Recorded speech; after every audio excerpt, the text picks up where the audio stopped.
Hello बच्चों, आते जाओ भाई, जल्दी जल्दी सभी लोग कनेक्ट होते जाओ। फटाफट आ जाओ जल्दी जल्दी से।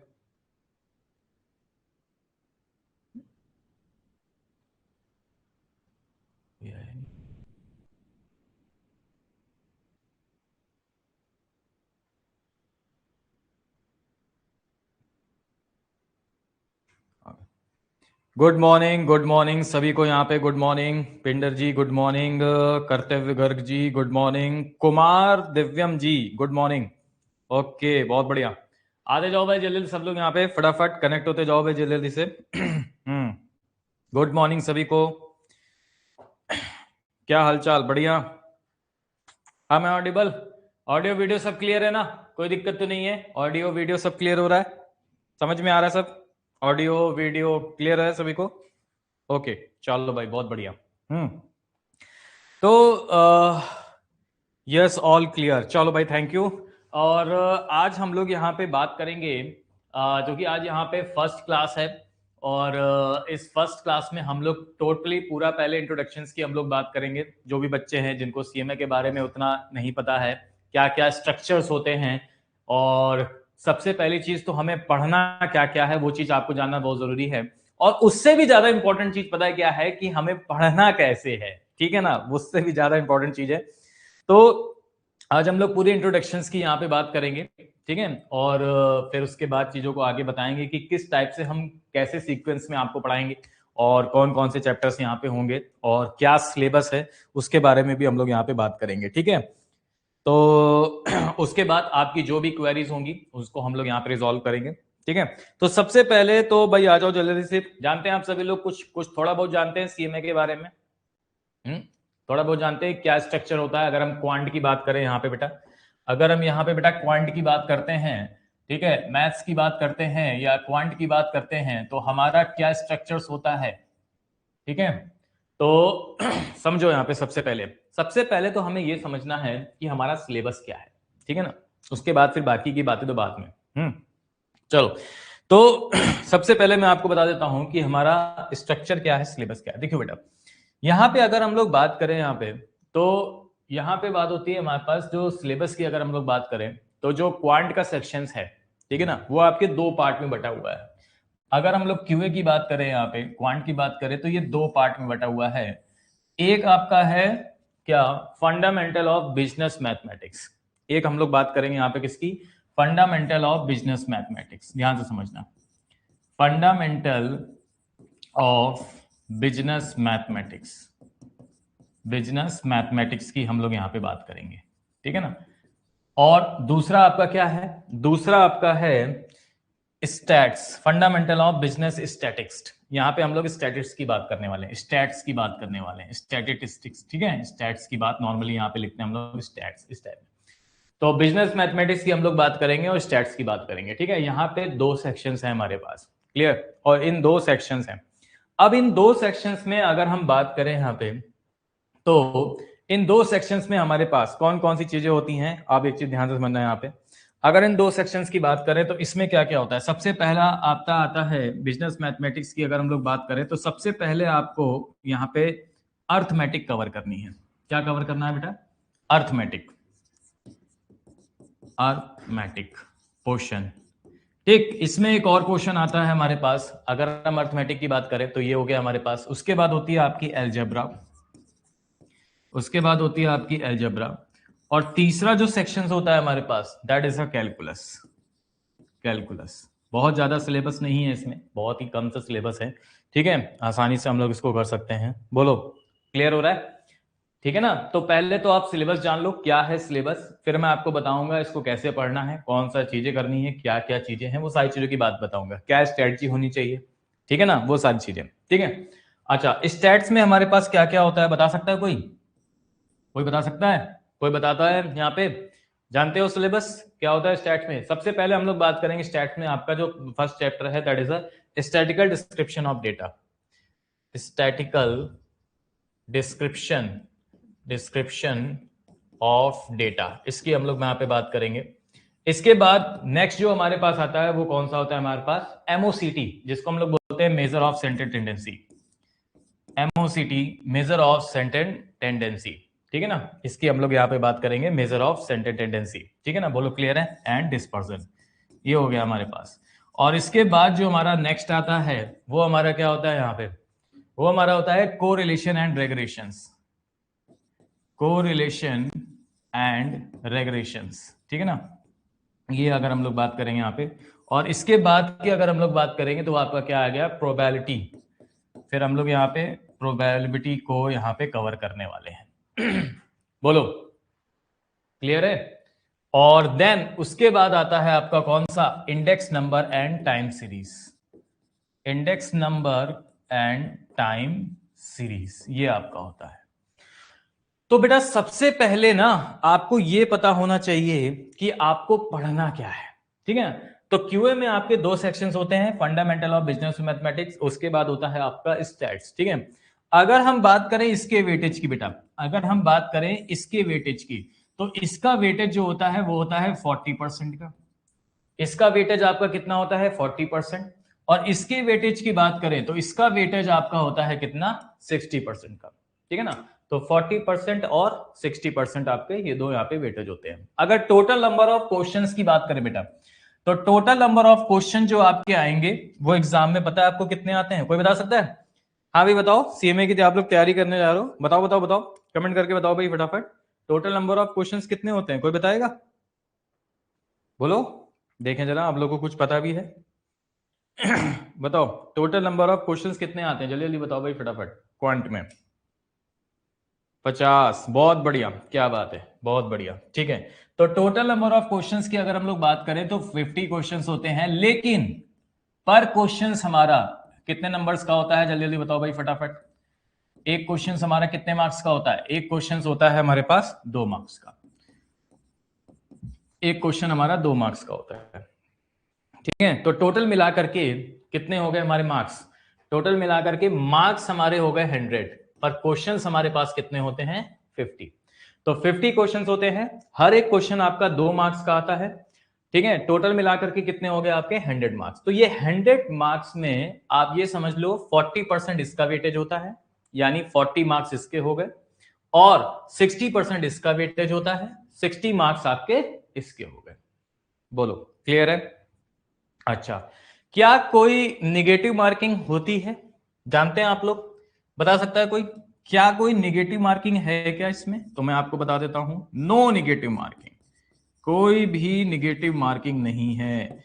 फ्री होल्ड हो आप लोग, फ्री होल्ड का मतलब समझ गए ना, फ्री होल्ड का मतलब अटेम्प्ट करो, सारे क्वेश्चन अटेम्प्ट करने हैं आपको, गलत हो रहा है ठीक है तब भी कोई दिक्कत नहीं है, आपके कोई भी नंबर कट नहीं होंगे। तो नो नेगेटिव मार्किंग, और सबसे बड़ा प्लस पॉइंट यहाँ पे यही है इसमें सीएमए में, कि भाई कोई नेगेटिव मार्किंग नहीं है, कोई नेगेटिव मार्किंग नहीं है, सबसे बड़ा प्लस पॉइंट है यहाँ पे। बाकी जितने भी एग्जाम होते हैं इससे रिलेटेड ठीक है, उसमें सब में नेगेटिव मार्किंग होती है, लेकिन इसमें आपका कोई भी नेगेटिव मार्किंग नहीं होता है। तो सबसे बड़ा प्लस पॉइंट आपका तो यही आ गया भाई, कि अगर मान लो हमारे पास 50 क्वेश्चन आ रहे हैं तो हम 50 के 50 अटेम्प्ट करेंगे यार, ठीक है ना, हम 50 के 50 अटेम्प्ट करेंगे, ठीक है। अब क्या करना है बच्चों, आप सभी लोग यहाँ पे ध्यान दो, अब क्या करना है, अब ये तो मैंने आपको बता दिया सिलेबस, अब मैं आपको बता देता हूं हर एक की मार्किंग, किस टाइप में क्या क्या क्वेश्चंस आते हैं और कैसे पूछा जाता है, किसकी क्या मार्किंग होती है, ठीक है ना। तो अब ध्यान से समझना सभी लोग यहाँ पे, क्लियर। अगर हम बिजनेस मैथमेटिक्स की बात करें, किसकी, बिजनेस मैथमेटिक्स की बात करें, ये टोटल कितना परसेंट होता है बेटा, 40 मार्क्स का होता है, टोटल कितना होता है हमारे पास 40 मार्क्स का, ठीक है ना। तो ये होता है हमारे पास कितना, 40 मार्क्स का होता है हमारे पास, बोलो क्लियर है, ठीक है। तो 40 मार्क्स जो है ना वो इन तीनों को मिला करके, जिसमें कैलकुलस हमारा होता है 5 to 6 मार्क्स का, एल्जेब्रा की अगर हम लोग बात करें तो ये भी आपकी 10 to 12 मार्क्स की होती है, ठीक है, और ये भी आपका 5 मार्क्स का होता है लगभग। तो अगर हम ओवरऑल मान लें कि 17-18 नंबर, लेकिन बाकी का सबसे ज्यादा वेटेज होता है इसमें किसका, अर्थमेटिक सेक्शंस का, अर्थमेटिक सेक्शंस का सबसे ज्यादा वेटेज होता है। अर्थमेटिक में अब आपके कौन कौन से क्वेश्चन आते हैं, जैसे रेशियो एंड प्रोपोर्शन हो गया, सीरीज हो गया, सीक्वेंस हो गया, एपी हो गया, जीपी हो गया, एचपी हो गया, ठीक है ना, इस टाइप में, क्लियर। तो सबसे ज्यादा वेटेज इसमें किसका रहता है, अर्थमेटिक सेक्शंस का रहता है। तो ऑलरेडी यहाँ पे ये मान के चलो कि 40 मार्क्स के हैं, 40 मार्क्स में, 40 मार्क्स की बात कर रहा हूँ, 40 मार्क्स में 20 मार्क्स का तो सिर्फ अर्थमेटिक का सेक्शन ही रहता है, 50% वेटेज तो इसी का ही हो गया। इधर आ जाओ, ये आपका टोटल होता है 60 मार्क्स का, जिसमें सबसे ज्यादा कवर करता है यहाँ पे कौन सा, ये वाला पोर्शन सबसे ज्यादा ये वाला पोर्शन कवर करता है। हार्डली यहाँ पे आता है 13 से 14 मार्क्स का, ठीक है ना, इस टाइप में। क्लियर। फिर उसके बाद कोरिलेशन रिग्रेशंस की अगर हम लोग बात करें, ये आता है आपका 8 to 9 मार्क्स का। प्रोबेबिलिटी आपकी पूछी जाती है 5 मार्क्स के अराउंड, ठीक है ना। तो इंडेक्स नंबर टाइम सीरीज भी आपका 9 to 10 मार्क्स का होता है हमारे पास। क्लियर। और उसके बाद स्टैटिकल डिस्क्रिप्शन ऑफ डाटा भी आपका 10 to 12 मार्क्स का होता है। तो ये सारी चीजें जो हैं ये कवर होती हैं हमारे पास इस टाइप में। लेकिन अब आपको क्या करना है, समझना यहाँ पे ध्यान से। आपको क्या करना है, आपको ऐसा नहीं है कि सर हम बस इंपॉर्टेंट पढ़ लेंगे, बस हमें तो सिर्फ पास होना है। नहीं, आपको पूरे में पूरे मार्क्स लाने हैं, पूरे में पूरे मार्क्स लाने हैं। अभी से ये आपको मेहनत करनी है, ठीक है। अभी से आपको ये मेहनत करनी है और पूरे में पूरे मार्क्स लाने हैं। और बिल्कुल भी परेशान होने की जरूरत नहीं है। कोई बच्चा अगर ये कहता है कि सर मेरी मैथ्स वीक है, कोई बात नहीं बेटा, कोई बात नहीं, ठीक है। हमारी मैथ्स वीक है, कोई दिक्कत नहीं है, तब भी तुम्हारे पूरे में पूरे मार्क्स आएंगे, यानी 100 में से 100 मार्क्स ला, ठीक है। बस मेहनत और जुनून आपको यहाँ पे बरकरार रखना है, ठीक है ना। हाँ, उससे पीछे नहीं हटोगे। क्लियर। अभी मैं आपको पूरी स्ट्रेटजी बताऊंगा आपको करना कैसे, जैसे मैं बताता जा रहा हूं वैसे बस करते जाओ। बस आपका काम है केवल पेन चलाना।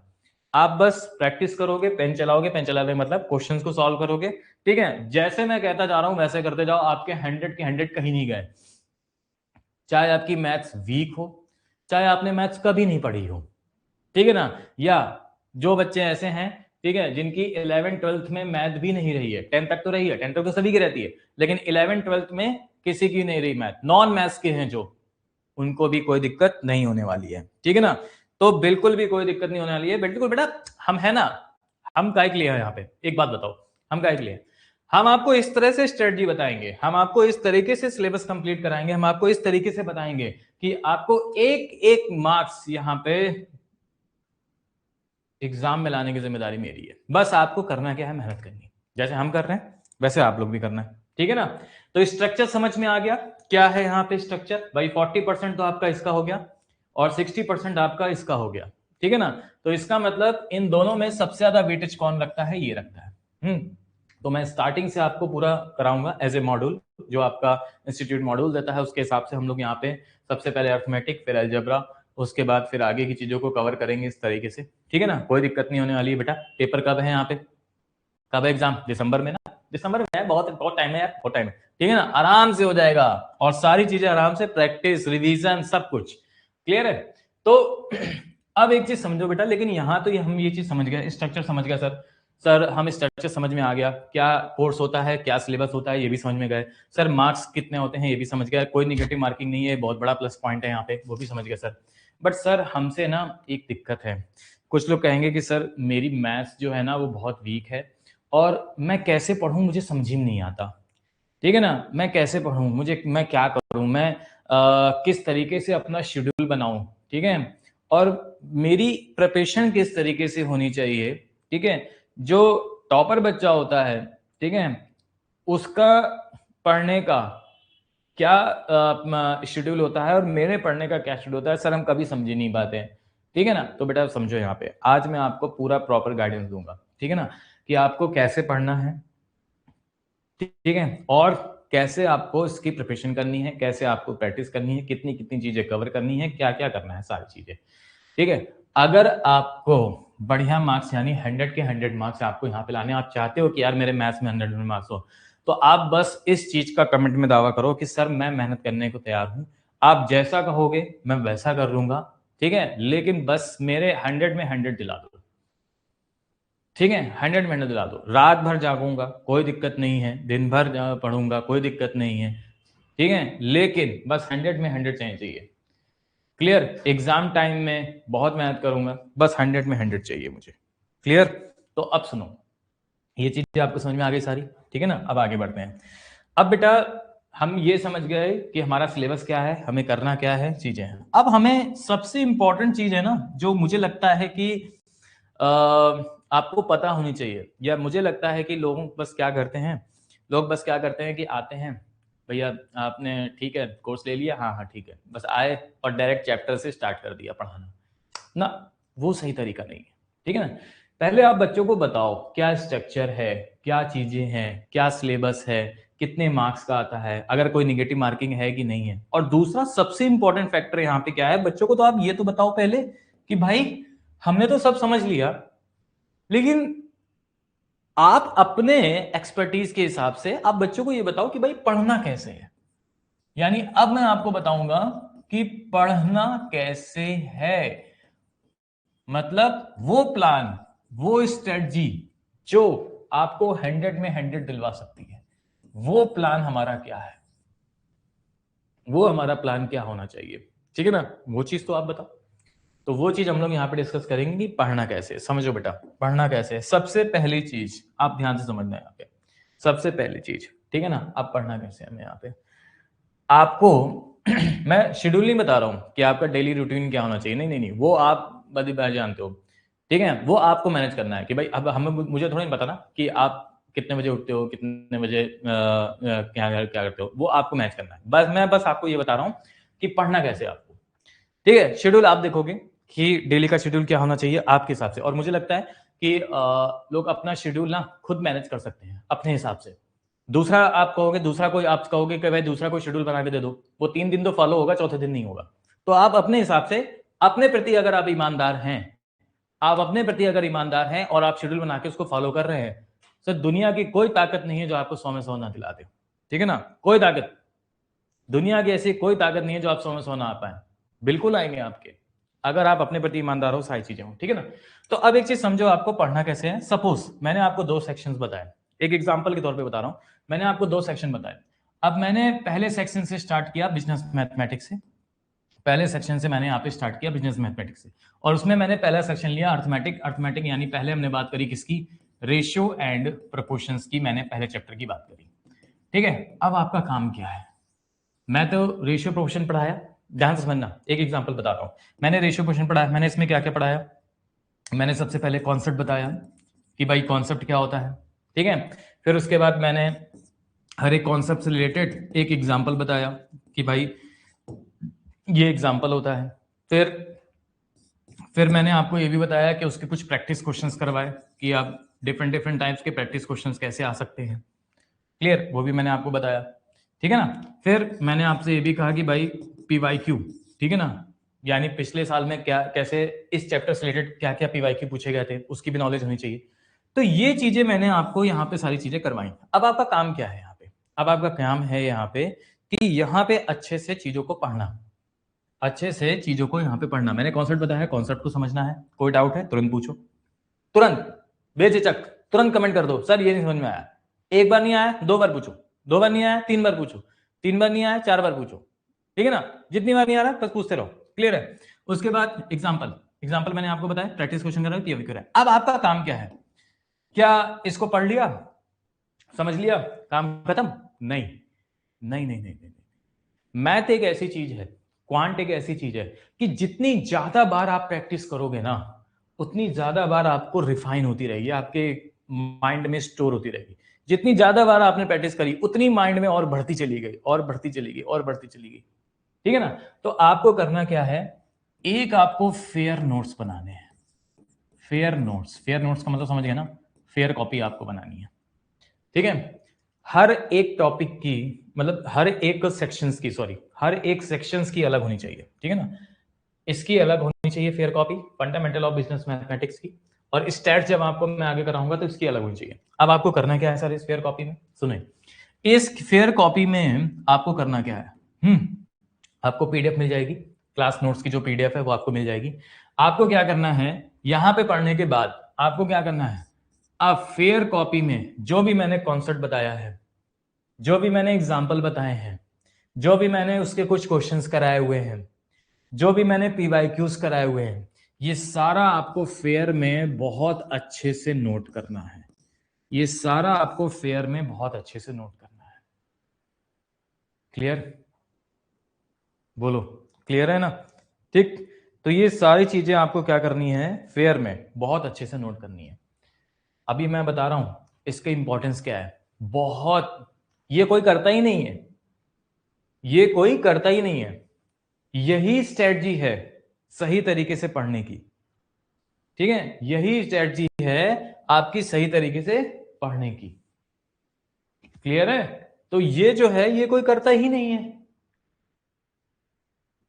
क्लियर? हाँ बिल्कुल, क्वेश्चन भी, कॉन्सेप्ट और जो उससे रिलेटेड मैंने आपको एग्जांपल बताया वो एग्जांपल प्रॉपर तरीके से, और ये मैंने बताया ना क्वेश्चंस, ये क्वेश्चंस भी आपको लिखने हैं इसमें, और जो मैं पीवाईक्यू बताऊंगा वो पीवाईक्यू भी आपको इसमें नोट करने हैं।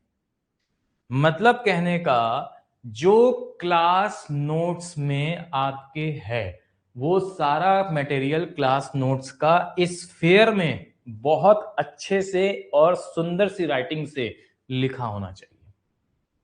ठीक है ना? हाँ,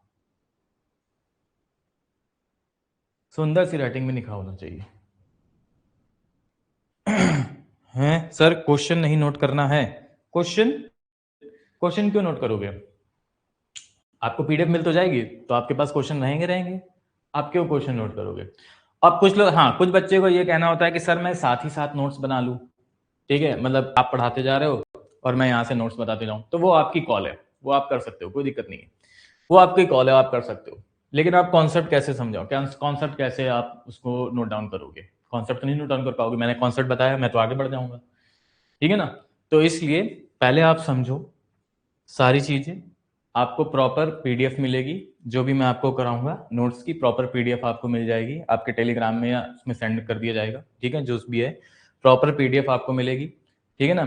और प्रॉपर पीडीएफ होने के बाद उस पीडीएफ को ओपन करके, अब कॉन्सेप्ट तो आपने समझा होगा तो आपको सारी चीजें पता होंगी कि सर ने कैसे कैसा बताया है, कहाँ कहाँ क्या क्या चीजें बताई हैं, तो आप फेयर में बस आपको नोट करना है। और मैं एक चीज बताऊं, आप जब यहां पे समझोगे ना तो अच्छी तरीके से समझ में आ गया, फिर जब आप फेयर नोट्स बनाओगे ना तो आपका यही चीज दोबारा रिवाइज होगी। दोबारा रिवाइज मतलब प्रैक्टिस। अब पेन चला, अब क्या चला? पेन चला, तो अब फिर से माइंड में रिफाइन आ गए, फिर से माइंड में यहाँ पे चीजें हो गई।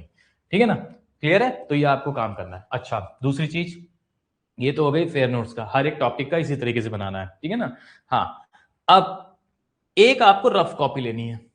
रफ कॉपी, ये रफ कॉपी तो रफ ही होती है ना, इसमें कुछ भी लिख सकते हो। ठीक है, तो रफ कॉपी में आपको क्या करना है, जो भी मैं क्वेश्चन दूंगा या जो भी आपके मॉड्यूल के क्वेश्चंस होंगे, मॉड्यूल्स के जो भी क्वेश्चंस होंगे, आईसीएमआई का जो मॉड्यूल होता है हमारे पास, ठीक है, क्वांट का जो मॉड्यूल होगा, तो जो भी मैं आपको मॉड्यूल से क्वेश्चन दूंगा कि भाई मॉड्यूल का इस एक्सरसाइज का ये वाला क्वेश्चन कर लेना, इस एक्सरसाइज के यहां से लेकर यहां तक क्वेश्चन कर लेना, तो वो जो क्वेश्चन आप करोगे ना वो रफ में करोगे, उसको फेयर में नहीं करना। वो क्वेश्चन आप प्रैक्टिस के लिए, क्योंकि आपने, मैंने समझा दिया, सब कुछ हो गया, मैंने अपने हिसाब से सारे टाइप क्लियर कर दिए। अब जो मैं मॉड्यूल में क्वेश्चन दूंगा करने को कि ये आपको क्वेश्चन होमवर्क है, ये आपको करके लाना है, ठीक है, तो आप उसको रफ कॉपी में करोगे, उसको फेयर में नोट करने की जरूरत नहीं है, बस आपको उसको करना है रफ कॉपी में। ठीक है, रफ कॉपी में आपको उसको करना है, अच्छे तरीके से नहीं कि प्रॉपर तरीके से बढ़िया बना के कर रहे हो, नहीं नहीं नहीं, कैसे भी कर लो, बस क्वेश्चन देखो तुरंत स्टार्ट हो जाओ सोल्यूशन में। ठीक है ना? तो वो आपकी रफ होती है। तो एक रफ कॉपी रखनी है आपको, जो मैं क्वेश्चन दूंगा होमवर्क में लिए वो आपको करना है, वो उससे आपका पेन चलेगा ज्यादा ज्यादा, तो वो आपकी प्रैक्टिस होगी एक तरीके से, जो भी मैं क्वेश्चन दूंगा, और जो नहीं आएगा वो आप पूछोगे। बोलो, क्लियर है? हाँ जी बताओ। ठीक है ना? तो इस टाइप में ये सारी चीजें जो है ना, ये आपको यहां पे प्रॉपर तरीके से करनी है। अब इसकी इंपॉर्टेंस समझना, इसकी इंपॉर्टेंस क्या है पता है? आपने क्या किया, आपने अर्थमेटिक के सारे चैप्टर्स की, आपने अलजेब्रा, आपने कैलकुलस, उसके बाद नेक्स्ट फेयर कॉपी स्टैट्स में इसके बना ली। ठीक है, अब आप सभी के पास फेयर कॉपी है। अब जब एग्जाम टाइम आएगा, एग्जाम टाइम में जब हम रिवीजन कराएंगे, इस बैच का फिर से रिवीजन होगा, तो आपको फिर से फेयर कॉपी बनाने की जरूरत नहीं है। अब आप ऐसे देखो, और एग्जाम टाइम जब होगा ना, 1-2 दिन बाकी होंगे, अब आपको सोचना होगा यार मैंने मैराथन तो करा दिया, अब रिवीजन करना है मुझे, अब रिवीजन कैसे होगा? तो अगर फेयर कॉपी नहीं बनाओगे तो ढूंढोगे बैठ के कहाँ कहाँ क्या टॉपिक था, नहीं। तो इसलिए रिवीजन करने के लिए अब आप देखो क्या होगा, आप इतनी बार कर चुके होगे कि बस आप पेज पलटते रहोगे, पेज पलटते रहोगे, आपका रिवीजन होता रहेगा, पेज पलटा रिवीजन, माइंड में स्टोर, पेज पलटा रिवीजन, माइंड में स्टोर, पेज पलटा रिवीजन, माइंड में स्टोर, जितने फॉर्मूले माइंड में स्टोर करते जा रहे हो, पेज पलटते जा रहे हो, 2.0 हो जाओगे, पेज पलटते जा रहे हो, माइंड में फॉर्मूले रिवाइज होते जा रहे हैं। ये ताकत है इस फेयर नोट्स की, लेकिन ये मेहनत के साथ आती है। ठीक है ना? क्लियर? तो ये चीज आपको यहाँ पे कवर अप करनी है, और ये मोस्ट इंपॉर्टेंट है भाई, मोस्ट इंपॉर्टेंट है। मैं चेक करूंगा फेयर नोट्स सभी के, मैं चेक करूंगा सभी के फेयर नोट्स कि लोग बना रहे हैं कि नहीं बना रहे हैं। ठीक है ना, समझ में आ जाता है वो चीज। क्लियर है? तो बोलो, यहां तक क्लियर हो गया सभी को? बढ़िया। तो ये था हमारे पास इस टाइप में चीजें। क्लियर? और ये सारी चीजें हम लोग यहाँ पे इसको कवर करेंगे। बाकी तो मैंने आपको पूरा स्ट्रक्चर बता ही दिया। बाकी अब आप बच्चों, आपके अगर कोई भी डाउट है, क्योंकि ये पहली क्लास है तो मैं नहीं समझता पहली क्लास में थोड़ा सा इंट्रोडक्शन होना चाहिए हमारे पास चीजों का। तो आप बताओ बच्चों, यहाँ पे कितने बच्चे ऐसे हैं जो नॉन मैथ्स के हैं? नॉन मैथ्स के कितने बच्चे हैं जरा बताओ, है कोई? कमेंट करो। नॉन मैथ्स के कितने बच्चे हैं जिनके पास नॉन मैथ्स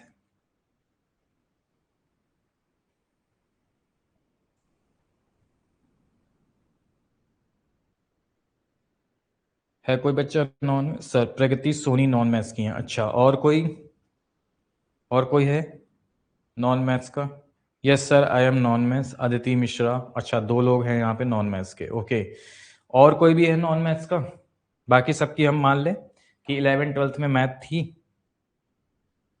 2 लोग हैं। प्रगति सोनी, बिल्कुल भी परेशान होने की जरूरत नहीं है। अगर आपकी नॉन मैथ्स है तब भी चीजें उतने ही समझ में आएंगी जितना एक बच्चे की 11th 12th में मैथ थी, क्योंकि मैं उस तरीके से आपको यहाँ पे चीजें पढ़ाऊंगा कि मैं अपनी तरफ से समझता हूं कि आपको, सपोज करो अगर मैंने रेशियो एंड प्रोपोर्शन पढ़ाया है तो ये मैं मानूंगा कि आपको रेशियो प्रोपोर्शन में कुछ भी नहीं आता। आप इस चैप्टर को पहली बार पढ़ रहे हो, ठीक है ना? तो उस तरीके से मैं पढ़ाता हूं। क्लियर है? तो वो चीज है। तो 2 लोग हैं यहाँ पे नॉन मैथ्स के, एक प्रगति सोनी है और एक अदिति मिश्रा जी हैं। ठीक है, कोई दिक्कत नहीं है, कोई दिक्कत वाली बात नहीं है। बाकी सारे क्या है यहाँ पे देते हैं। अच्छा, अब आपके अगर कोई भी डाउट्स हैं तो फिर बता दो, फिर हम लोग आगे बढ़ेंगे। ठीक है ना? बता दो भाई, अगर आपके किसी को कुछ पूछना है, कुछ डाउट है, कुछ पूछना चाहते हो तो वो भी वार्तालाप हो जाए, उसके बाद फिर आगे बढ़ते हैं। बताइए, किसी की कोई क्वेरी है? कोई कोई क्वेरी है किसी की? किसी को कोई डाउट है किसी चीज़ में, कुछ पूछना चाहते हो, कुछ मन में चल रहा है कि हाँ ये सारा डाउट है, जब क्लास होगी तो ये पूछेंगे। ठीक है ना? तो बताओ, कोई है क्वेरी आपको?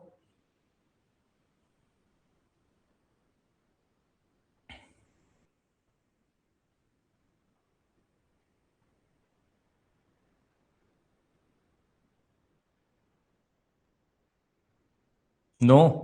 ऑलरेडी सब क्लियर? क्या बात है, बहुत बढ़िया। किसी को कोई क्वेरी नहीं? ऑल क्लियर है सभी को? बहुत बढ़िया। ठीक है, चलो बहुत बढ़िया। तो अब हम लोग यहाँ पे आगे चलते हैं। अब मैं स्टार्ट जो करूंगा, आपको ध्यान से समझिएगा। अब मैं स्टार्ट कैसे करूंगा यहाँ पे, ध्यान समझिएगा। तो सबसे पहले मैं स्टार्ट करूंगा आपको फंडामेंटल ऑफ बिजनेस मैथमेटिक्स से, और उसमें आपका सबसे पहला अर्थमेटिक सेक्शन होगा। अर्थमेटिक सेक्शंस की अगर हम लोग बात करें तो यहाँ पे डिफरेंट डिफरेंट चैप्टर, जैसे मैंने आपको बताया रेशियो, प्रोपोर्शन, एपी, जीपी, ठीक है, इस टाइप की चीजें आती हैं। तो सबसे पहले हम आपका जो फर्स्ट चैप्टर है अर्थमेटिक का, वो कौन सा है हमारे पास? Ratio and proportions. तो उससे चीजों को हम लोग यहाँ पे स्टार्ट करेंगे। ठीक है ना? तो आपके एज ए मॉड्यूल जो भी आपका सिलेबस होगा एज ए मॉड्यूल होगा, पहले अर्थमेटिक, फिर अलजेब्रा, फिर कैलकुलस, फिर आगे बढ़ेंगे statical description of data, MOCT, correlation, regression, probability and index number. बहुत ज्यादा आपके में है भी नहीं, ठीक है, बहुत ही कम है, तो आराम से चीजों को करेंगे। ठीक है ना? चलो भाई, अब स्टार्ट कर लेते हैं यहाँ पे अपना first chapter, that is a ratio and proportion. तो किसी को कोई क्वेरी नहीं है? ऑल क्लियर सभी को? ठीक है। आ जाओ भाई फटाफट।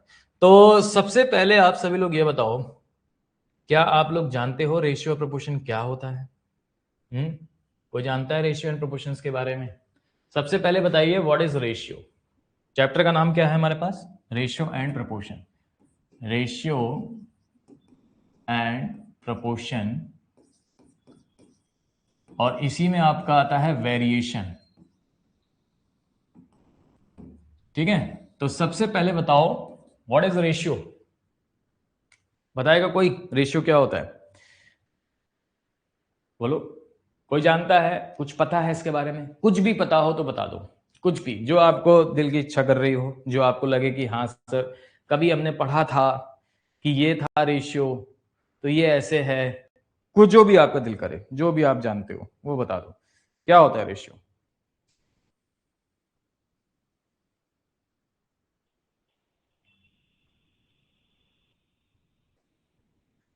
कंपैरेटिव रिलेशन, अच्छा कंपैरेटिव रिलेशन होता है, अच्छा रिलेशन होता है, कुमार जी ने बोला है रिलेशन होता है। अच्छा किस चीज का रिलेशन होता है?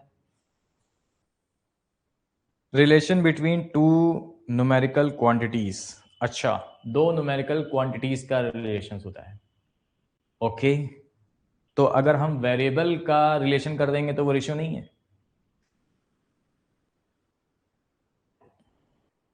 हाँ जी बताइए। देखो आप ध्यान से समझना, सिंपल, बहुत ही सिंपल सा टॉपिक है रेशियो एंड प्रोपोर्शन, बहुत ही सिंपल सा और बहुत ही बढ़िया सा टॉपिक है। जब भी हम रेशियोज की बात करते हैं कि भाई रेशियो होता क्या है, रेशियो है क्या, ठीक है, जब भी हम रेशियोज की बात करते हैं तो मेरी बात ध्यान से समझिएगा। रेशियो क्या है? दो क्वांटिटीज का कंपैरिजन है। रेशियो क्या है? दो क्वांटिटीज आपको दी गई हैं, उसका कंपैरिजन है। और उसका कंपैरिजन किस बिहाफ में है, यानी जो हम कंपैरिजन कर रहे हैं वो कंपैरिजन हम किसके बेस पे कंपैरिजन कर रहे हैं, ठीक है ना? क्लियर? तो उस चीज की हम लोग बात करेंगे। तो यहां पे कह रहा है कि रेशियो इज द कंपैरिजन, ठीक है, रेशियो एक कंपैरिजन है। किसका कंपैरिजन है? Between two quantities. तो दो क्वांटिटीज के बीच का कंपैरिजन वो आपका क्या कहलाता है? रेशियो। लेकिन वो कंपैरिजन किस बेसिस पे होता है? तो आपसे कह रहा है कि in terms of their magnitude, in terms of their magnitude, magnitude के बेस पे होता है, वो आपका क्या कहलाता है? रेशियो। अब मैग्नीट्यूड की अगर हम लोग बात करें तो मैग्नीट्यूड का क्या मतलब है? मैग्नीट्यूड का यहाँ पे दो मतलब है। पहला पहला ये चीज है कि मैग्नीट्यूड के हिसाब से आपका क्या होना चाहिए? मैग्नीट्यूड के हिसाब से आपका सेम यूनिट्स होनी चाहिए। मैग्नीट्यूड का मतलब है कि अगर आप दो क्वांटिटीज के बीच का कंपैरिजन कर रहे हो तो सेम यूनिट्स होनी चाहिए। और दूसरा पॉइंट आपसे ये कहता है कि सेम काइंड होना चाहिए। दूसरा पॉइंट आपसे ये कहता है कि सेम काइंड होना चाहिए, ठीक है? तो सेम यूनिट होनी चाहिए और सेम काइंड होना चाहिए। अभी हम बताएंगे कैसे। तो रेशियो जो है वो आपकी दो क्वांटिटीज का कंपैरिजन है, बिटवीन टू क्वांटिटीज का क्या है यहाँ पे? कंपैरिजन, ठीक है ना? अब जैसे एक बात समझना है यहाँ पे, जैसे अगर सेम यूनिट कैसे होनी चाहिए, जैसे मान लो हमने कह दिया फॉर एग्जाम्पल, मान लो मैंने आपसे कह दिया यहाँ पे, मान लो मैंने आपसे कह दिया कि एक 3 सेंटीमीटर है और एक 5 मीटर है। तो क्या 3:5 क्या रेशियो होगा? क्या हम इसको रेशियो कह सकते हैं? एक 3 सेंटीमीटर में है और एक 5 मीटर में है, तो क्या हम 3:5 रेशियो कह सकते हैं? नहीं, रेशियो 5 नहीं कह सकते। क्यों नहीं कह सकते? क्योंकि अगर आप दो क्वांटिटीज का कंपैरिजन कर रहे हो तो उनकी यूनिट्स आपकी क्या होनी चाहिए? सेम होनी चाहिए। अगर एक सेंटीमीटर में है तो दूसरा भी सेंटीमीटर में होना चाहिए, एक अगर मीटर में है तो दूसरा भी मीटर में होना चाहिए, ठीक है ना? तो ये जो यूनिट्स हैं हमारे पास ये सेम होनी चाहिए, तभी हम उन दोनों को रेशियो में कह सकते हैं, तभी हम उन दोनों को रेशियो में कह सकते हैं कि हाँ दो नंबर्स का रेशियो 3:5 है बिटवीन द सेम यूनिट्स पे। बोलो क्लियर है? अच्छा अब ये चीज क्लियर हो गई ना सभी को? किसी को कोई डाउट तो नहीं है? एक बार जल्दी बताओ भाई फटाफट, ठीक है? अच्छा एक और एग्जांपल लेते हैं। अब सेम काइंड की अगर हम लोग बात करें, सेम काइंड कैसे होता है हमारे पास? जैसे अगर मान लो मैं आपसे कह दूं कि प्रिया प्रिया की एज का रेशियो, प्रिया की एज का रेशियो और मुकेश के वेट का रेशियो, मुकेश के वेट का रेशियो 5:9 है। प्रिया की एज का रेशियो और मुकेश की वेट का रेशियो 5:9 है। तो क्या ये सही है? क्या 5:9 सही लिखा हुआ है? क्या इन दोनों में जो कंपैरिजन है वो 5:9 का, क्या वो सही है? नहीं, वो बिल्कुल आपका सही नहीं। क्यों? क्योंकि पहली चीज सेम काइंड होना चाहिए। सेम काइंड का मतलब क्या है? सेम काइंड का मतलब यहां पे है कि अगर आपने प्रिया की एज के रेशियोज की बात करी है तो आपको मुकेश की भी एज के रेशियोज की बात करनी चाहिए। आप ये कहते कि the ratio of age of Priya and Mukesh is 5:9, तो आपका सही था, तो हम कह सकते थे कि हाँ 5:9 रेशियो है हमारे पास, इसको हम रेशियो बोलेंगे। क्योंकि दो क्वांटिटीज में जो अगर कंपैरिजन हो रहा है तो सेम काइंड में हो रहा है। अगर ये भी 5 एज का रेशियो है तो ये भी 9 एज का रेशियो है। ये भी अगर 5 वेट का रेशियो है तो ये भी 9 वेट का रेशियो है। या तो दोनों के वेट के रेशियो दिए जाएं, और या तो दोनों के एज के रेशियो दिया जाए। तो ये दो चीजें होती हैं रेशियो में जो आपको यहाँ पे प्रॉपर तरीके से रेशियोज को बनाती हैं कि पहली चीज सेम यूनिट्स होनी चाहिए, दूसरी चीज सेम काइंड होना चाहिए। हाँ भाई बताओ, कोई डाउट यहां तक? किसी को कोई डाउट है? ऑल क्लियर हो रहा है ना, समझ में आ रहा है ना?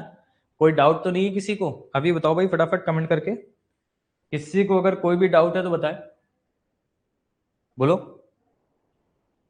ऑल क्लियर ना? ठीक है, ठीक, बढ़िया।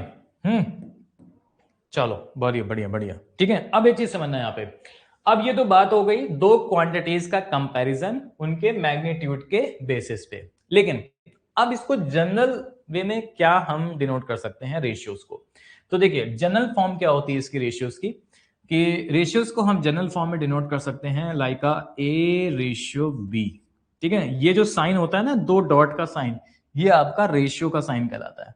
और इसको हम एक्सप्रेस कर सकते हैं कैसे, ए अपॉन बी भी लिख सकते हैं, यानी A ratio B express as A upon B. तो ए अपॉन बी भी आप लिख सकते हो। क्लियर है? हाँ भाई बताओ, ठीक है। बोलो बोलो, क्लियर? हाँ भाई बताओ, क्लियर है क्या? कोई से कोई डाउट तो नहीं है? ठीक, तो ए रेशियो बी को हम ए अपॉन बी भी लिख सकते हैं। तो ये आपका क्या कहलाता है, आप जनरल वे में व्यक्त करना है, यानी that is A ratio B instead A upon B. ठीक है, ओके, चलो भाई, बहुत बढ़िया बहुत बढ़िया बहुत बढ़िया। ठीक है, तो यहां तक क्लियर हो गया? यहां तक क्लियर हो गया? एक बात बताओ सभी लोग, यहां तक क्लियर हो गया सभी को? All clear? ठीक है, अब आगे आते जाओ, अब आगे आते जाओ। अब आते हैं प्रॉपर्टीज ऑफ रेशियो। रेशियो तो समझ में आ गया सर, कि एक होता है ए, एक होता है बी, ए रेशियो बी होता है। और रेशियो में हमारा दो चीजें होनी चाहिए, एक सेम काइंड होना चाहिए और सेम यूनिट्स होना चाहिए। अगर सेम काइंड है तो भी रेशियो होगा, सेम यूनिट्स है तो रेशियो होगा, अदरवाइज रेशियोज आपका नहीं होगा। ठीक है ना? अब आता है प्रॉपर्टीज ऑफ रेशियो। देखिए प्रॉपर्टीज ऑफ रेशियो की अगर हम लोग बात करें कि रेशियोज की प्रॉपर्टीज क्या होती है, तो इसमें सबसे पहले प्रॉपर्टीज की बात करते हैं। सबसे पहला प्रॉपर्टीज क्या कहता है? सबसे पहला प्रॉपर्टीज होता है आपका, यहाँ पे ध्यान समझिएगा, सबसे पहले हम लोग प्रॉपर्टीज की बात करते हैं यहाँ पे मल्टीप्लीकेशंस और division. Multiplication and division.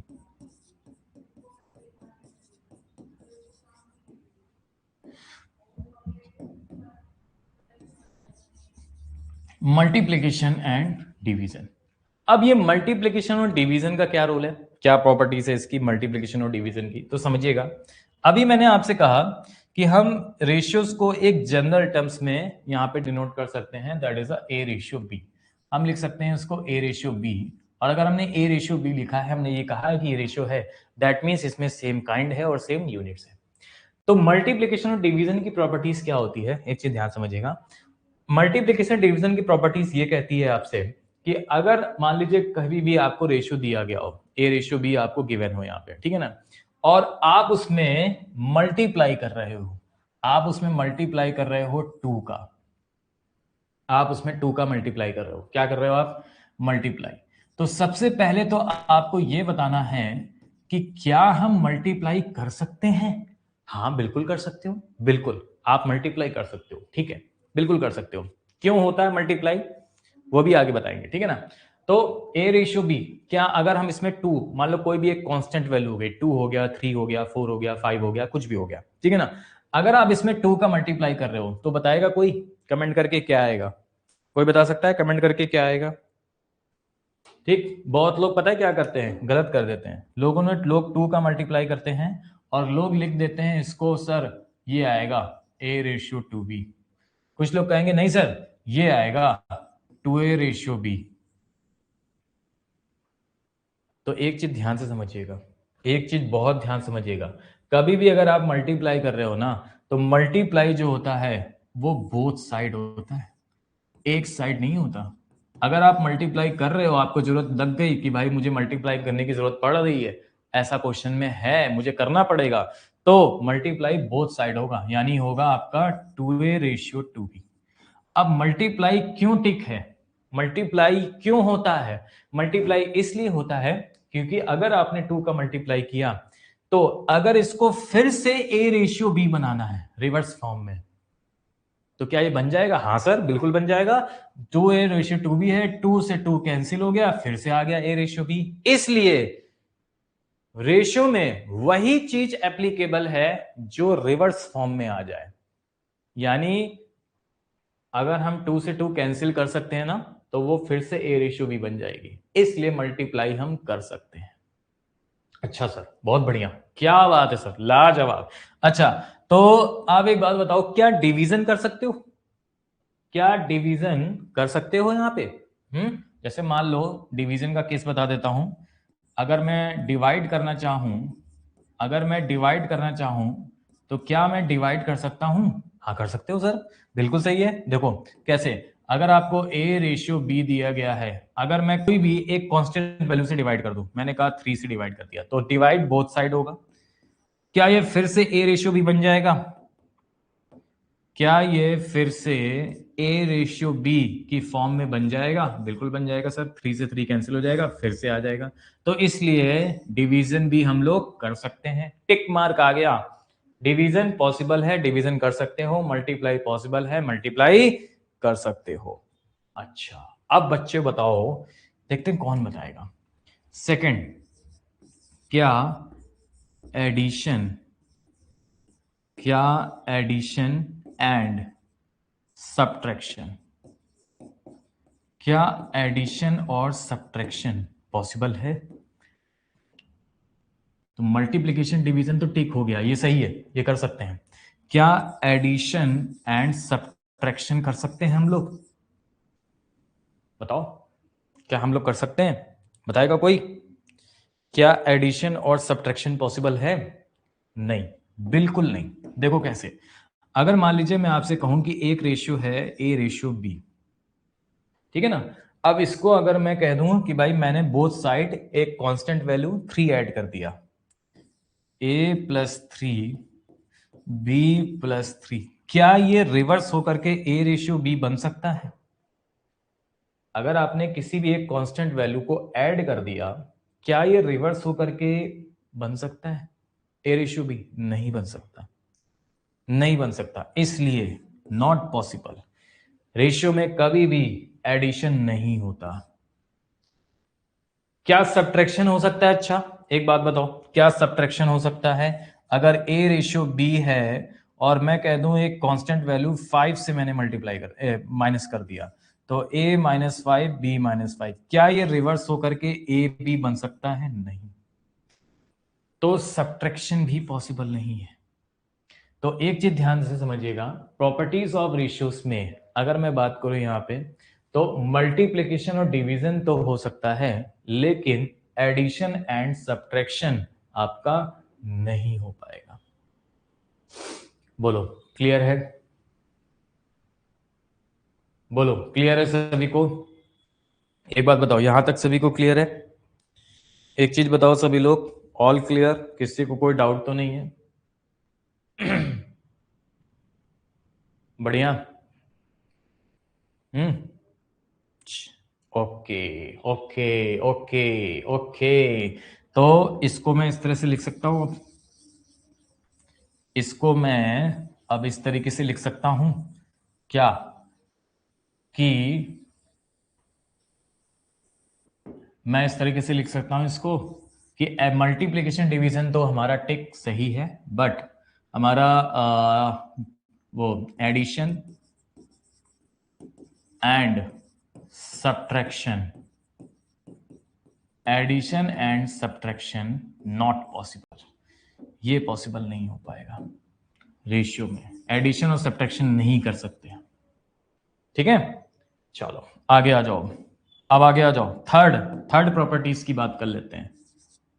Third properties, अब आती है थर्ड में प्रॉपर्टीज डिस्ट्रीब्यूशंस ऑफ रेशियोज, यानी distributions of number of ratios, यानी बेसिकली डिस्ट्रीब्यूशंस की बात कर लेते हैं। डिस्ट्रीब्यूशन ऑफ टू डिस्ट्रीब्यूशंस, सीधे ऐसे समझो, डिस्ट्रीब्यूशन की क्या प्रॉपर्टीज होती है? अच्छा एक बात बताओ आप सभी लोग, देखें आप लोगों को इतना यहाँ पे पहले से पता है कि नहीं पता है कि हम रेशियो में डिस्ट्रीब्यूट कैसे करते हैं।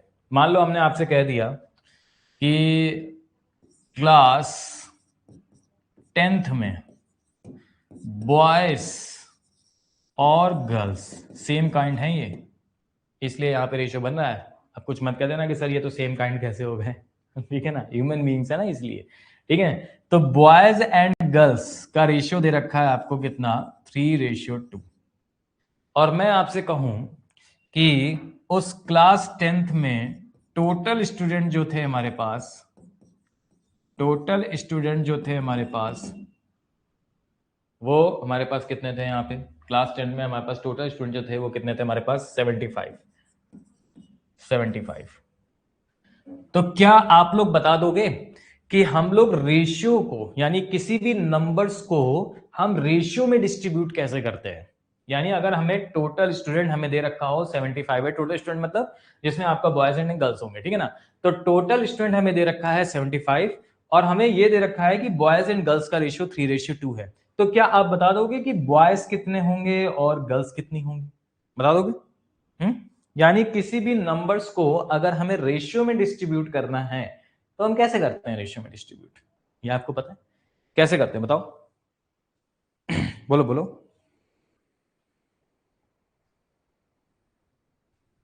हाँ जी बताइए।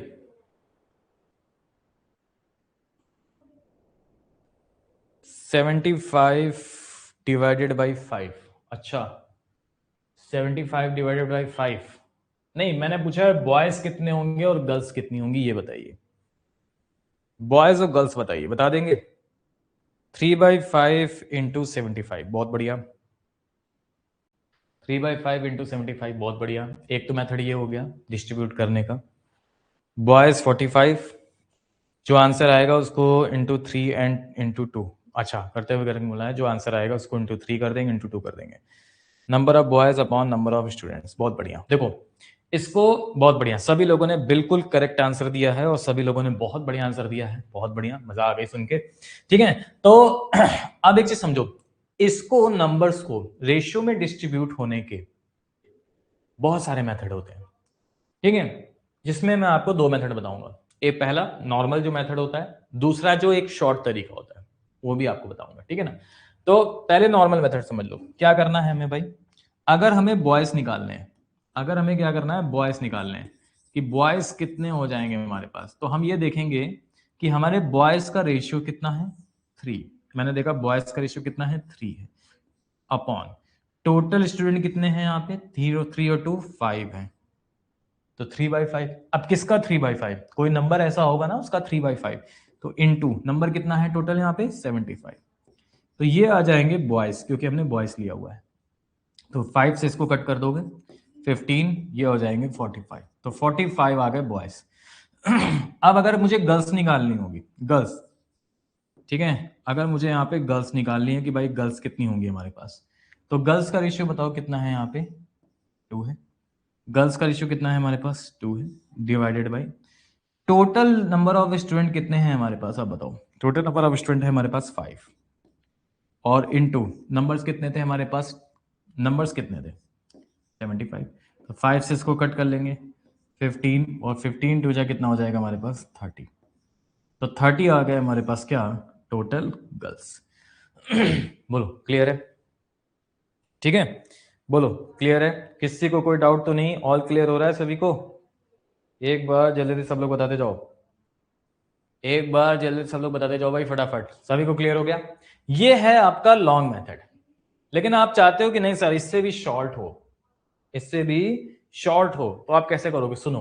अब मैं आपको एक मेथड बता रहा हूं, सबसे शॉर्ट मेथड क्या होता है, कुछ नहीं करना है, ओरली सॉल्व कर सकते हो आप लोग, ठीक है ना। देखो कैसे, आपको टोटल स्टूडेंट दे रखे हैं ना, टोटल स्टूडेंट का मतलब क्या होता है, टोटल स्टूडेंट का मतलब होता है बॉयज एंड गर्ल्स दोनों मिला करके, कि boys and girls, total student का मतलब पता है क्या होता है, टोटल स्टूडेंट का मतलब ये होता है हमारे पास कि बॉयज एंड गर्ल्स टोटल मिला करके आपके पास स्टूडेंट कितने हैं 75, और यहां पे बताओ बॉयज एंड गर्ल्स टोटल मिला करके आपके पास कितने स्टूडेंट हैं रेशियो में 5, तो रेशियो में टोटल स्टूडेंट है 5, और एक्चुअल में टोटल नंबर ऑफ स्टूडेंट कितने हैं 75। तो हम कह सकते हैं ना कि रेशियो में हमारे पास टोटल स्टूडेंट कितने हैं 5 हैं 5। और टोटल ये तो रेशियो में हो गया, अब रेशियो में कुछ भी हो सकते हैं, लेकिन इसी रेशियोज की वैल्यू आपको दे रखी है कि एक्चुअल में टोटल नंबर ऑफ स्टूडेंट कितने हैं 75। तो 5 की वैल्यू किसके इक्वल हो जाएगी 75 के, यानी क्या 5 रेशियोज की वैल्यू होगी 75। तो 1 रेशियोज की वैल्यू निकालो। 1 रेशियोज की वैल्यू कैसे निकालेंगे 75 डिवाइडेड बाय 5 यानी कितना आ जाएगा 15 स्टूडेंट।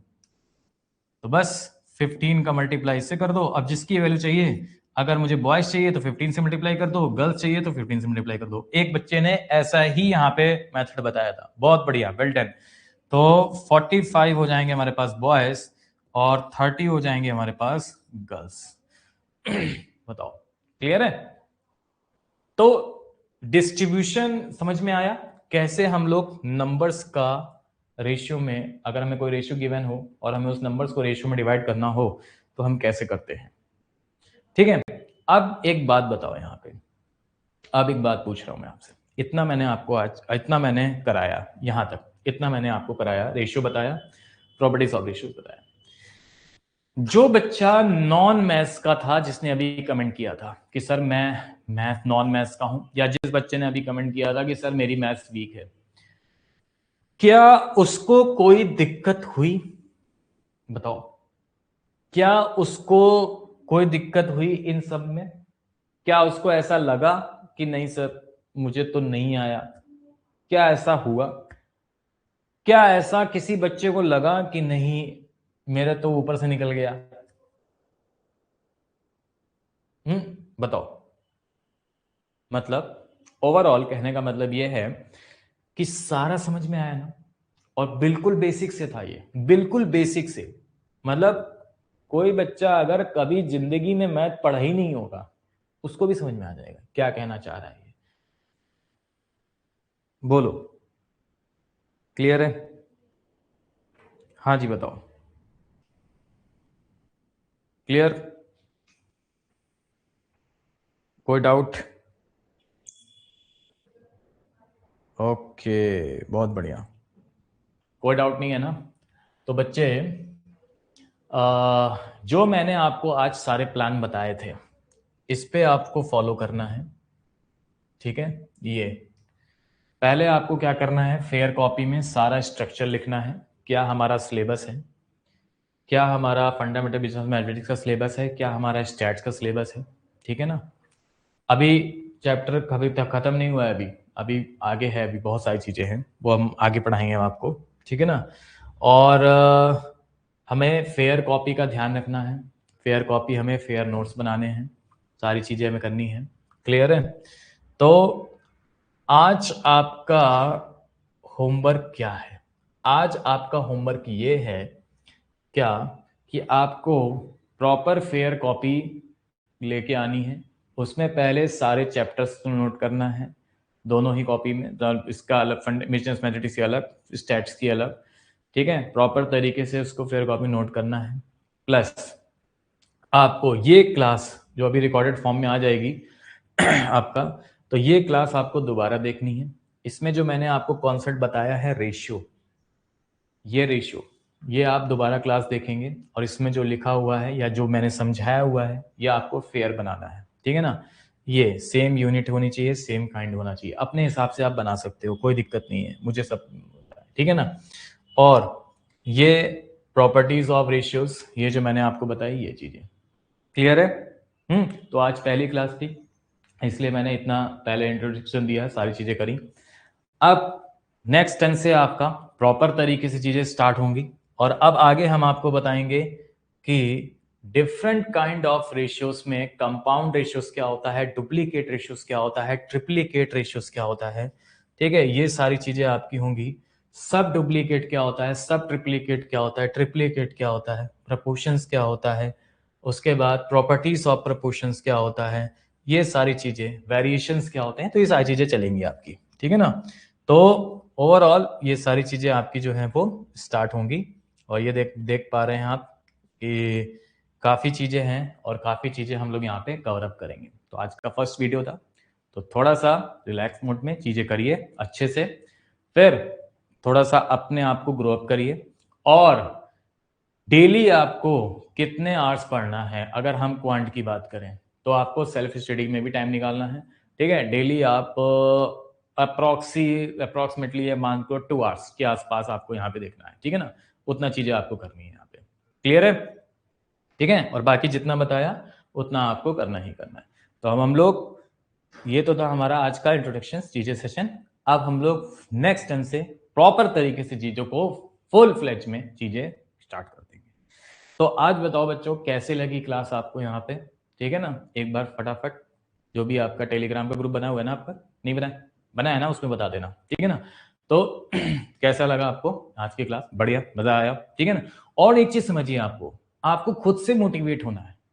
मोटिवेट तो मैं करूंगा आपको हमेशा, जब भी आप डाउन हो जाओगे मैं आपको मोटिवेट कर दूंगा कि नहीं 100 में 100 लाने, तो कुछ बनना है, कुछ करना है, कुछ सैक्रिफाइसेस करने हैं, तभी चीजें आएंगी।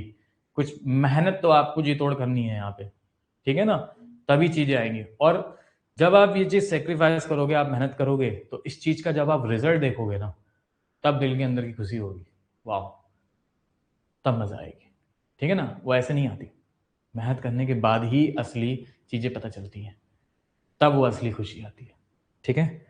क्लियर है, ओके, चलो क्लियर, ऑल राइट सभी बच्चे बताओ, ऑल राइट सभी को, मिलते हैं हम लोग नेक्स्ट टाइम पे, ठीक है। ऑल राइट, बोलो बोलो बोलो, ओके, थैंक यू।